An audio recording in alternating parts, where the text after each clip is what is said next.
Hello. I just thought I'd give a little update. We've been pretty terrible at updates on our house for the last little while, but we've had a lot on the go, and yeah, just wanted to update before it's just built and you don't get any of the in-between. So here we are at the job site.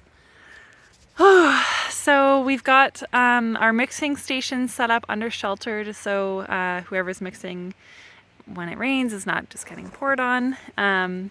So we are using this cement mixer for essentially mixing the slip. So this is where we're using clay as well as wood chips. So we're using wood chips from the land, clay from the land. The clay was dug up just over in that back corner, which is pretty cool. You can see a couple other houses that have been built with that clay. This one is a chip slip timber frame.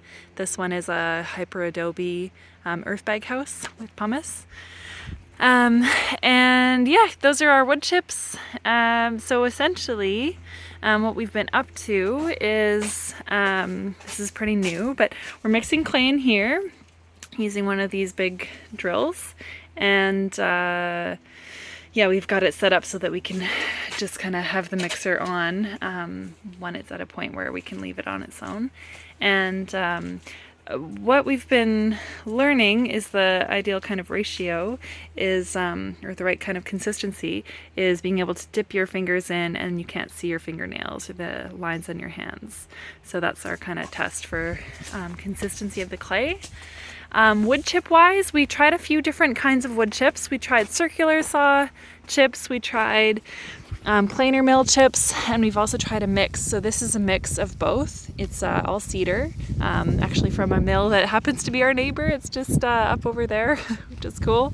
And yeah, we really like this mix the best actually. So yeah, this is what is has an R value in our walls, and this is what in our region it's cost effective to be replacing the straw. So like clay is usually clay and straw, and in our case we're doing clay and wood chips.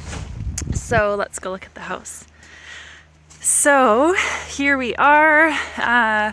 This is a north facing wall. I thought it'd be good to start with our north facing walls first, just because we're going to be building an addition off the back here, so like our kind of stage of figuring things out will eventually just be an interior wall anyway, and we can smooth things out later. And B, it will have more time to dry, which our south and east facing walls probably won't need quite as much time just because they'll get hit by lots of sun. Here's our west facing wall. So here's a good place to see the process. So we've got these forms.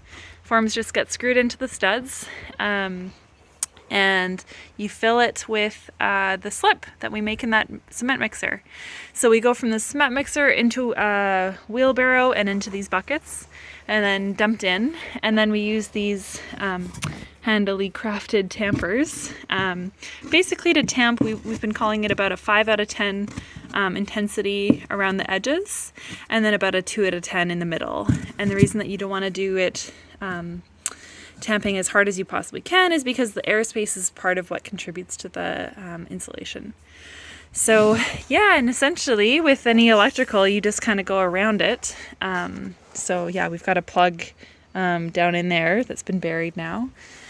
Another cool thing I'll point out is that we're doing rounded corners. So slip chip is often, you get pretty straight walls. This is an exception because it's all hand packed, but this is what it looks like after you pull the form off.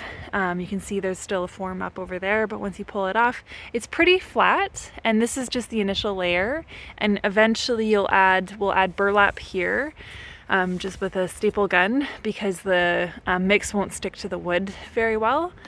But once it's got burlap over it, we can do a brown coat over top of plaster, and then eventually and that brown coat will be clay and straw. And then eventually we'll do a final coat, which will probably have cellulose, because the others have found that worked really well in their final coats. So yeah, it's pretty exciting to be going through this whole process. Here's the corner that we're doing with the rounded edges. Basically we use sonotube that we cut into, I think, 1/4, and we just, you know, same thing as these forms, we just screwed it in, filled it with a bucket, tamped it down, and pulled the form off. So our first iteration didn't work. The whole thing kind of collapsed, which is not a big deal. That's the kind of nice thing with this kind of building, is that it's, or the style of building, is that it's pretty forgiving. So we just did it again, and we think that a wetter mix will work better. So that's what we're trying. Yeah, about the carpentry itself, we've had an awesome carpenter named Logan helping us out, i.e. doing it all. And him and his crew, Joel and Don, have been really, really incredible, working with wood that they didn't order in terms of a cut list. So we've got pretty beefy wood all around. There's our metal roof up there. And yeah, so essentially this is the initial 480 square feet. So I'll just back up a bit so you can get an idea of the front of the house. Our electrical is almost done. Most of our plumbing is actually pretty done for now as well. I'll take another video when more plumbing is getting done, just to share that process. Yeah, but essentially at this stage it could look like a pretty conventional style of building, and so it's just the slip chip that's different. And John Michael and I really wanted to do this kind of style because essentially we've never built a house before, and our carpentry skills are limited, and having someone who knows what they're doing to build the bones of the house felt like it made a lot of sense for us. And we feel comfortable with diving into building the walls itself.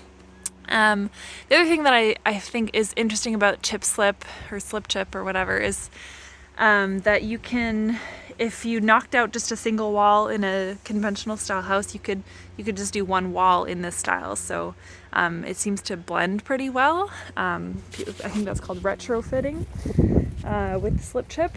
So yeah, just going around. Here's our temporary electrical panel until we get it moved into the house. So what we're seeing here is our kitchen. Just coming in to look at the interior. Essentially, that walled in section, we are going to have wood walls here. That's our bathroom in there. And then up top, we're going to have a loft. That wasn't originally planned, but when we saw how big this is a 12-foot wall on this side and a 10-foot on this side, we just felt like there was room for a loft up there for our bed. So until we build the addition and have bedrooms in there. So yeah, any questions, let us know. Pretty excited overall. In case you're curious about heat source, we will have a heat pump up here, and then in our addition we will probably have a non-electrical type of heat source. We're just not sure exactly what yet.